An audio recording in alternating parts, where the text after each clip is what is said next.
जीअं त हीउ वॻो ऐं हिन में कुझु सामान ऐं हीअ जुती हिन ग़रीब जे लाइ असांखे मिलियो ऐं 2-3 ॾींहंनि खां हिन जी तबियत बि ख़राबु हुई। जंहिं जॻह ते हीउ वेहंदो हुयो वीचारो माज़ूर माण्हू उन जॻह ते न पियो वेही सघे ऐं हुन खां पोइ अॼु असां हिन जे ॻोठ जी तरफ़ आया आहियूं। ॻोठ खाई में जेको असांखे जेका जंहिं माज़ूर माण्हू अॻिलो बि माज़ूर हो जंहिं हिन जी मदद कई आहे सो उन जे तरफ़ां जेका अमानत असांखे मिली उहा असां हिन ताईं पहुचाई बधाई वठि असां हिन माज़ूर ताईं पहुचाई आहे। आउं हिकु अपील कंदुसि साहिब तौफ़ीक़ माण्हुनि खे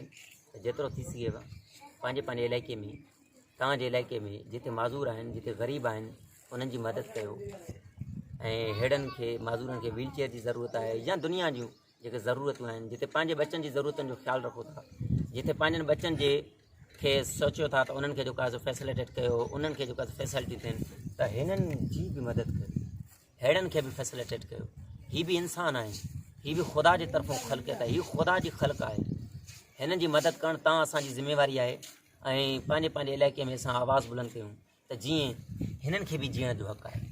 हीअ बि उन ख़ुदा जी ख़लक़त आहे जंहिं ख़ुदा तव्हांखे असांखे ऐं तव्हां असांजे बचनि खे ख़लक़ियो आहे जंहिं ज़मीन ऐं आसमान खे ख़लक़ियो आहे उन मालिक हिन खे बि ख़लक़ियो आहे। हिन जा हीअ पेर माज़ूर आहिनि धणी कया आहिनि पर जेकॾहिं हिननि जो इलाजु थी सघे ॿुधो आहे त हीअ बीमार बि आहे हिन पंहिंजे इलाइक़नि में जिथे बि बीमार अथव माज़ूर अथव उन्हनि जी मदद कयो ख़ुदा राम अपील कंदुसि त उन्हनि जी मदद कयो। हिते दुनिया ते तव्हां हिननि जी मदद कंदव त आख़िरत तव्हांजी बहितर थी जेकॾहिं हिनखे व्हील चेयर मिले कुझु वक़्त जे लाइ हिनखे असां ख़ुशी ॾेई सघूं था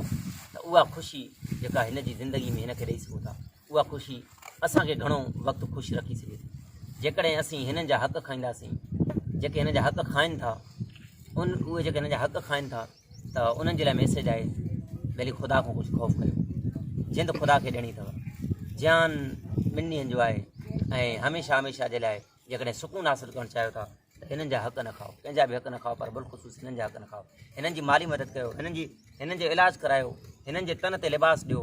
हिननि जो इलाजु करायो हिननि जे तन ते लिबास हूंदो अवां सुखिया हूंदो अवां जा बचा सुखिया हूंदा। जेकॾहिं हिननि जा हक़ खाईंदो हेड़नि जा हक़ खाईंदो त अवां यकीन ॼाणियो दुनिया आख़िरत ॿिन्ही में ज़लील ऐं ख़्वार थींदो ऐं तव्हांजे क़बरुनि जे मथां तव्हांजी औलाद बि न ईंदी। इन खां वधीक मां छा चवां। जेतिरो थी सघेव पंहिंजे इलाइक़े जे मज़लूमनि जी ग़रीबनि जी यतीमनि जी बेवाहनि जी लाचारनि जी मदद कयो ऐं मूंखे पंहिंजी दुआउनि में यादि रखो।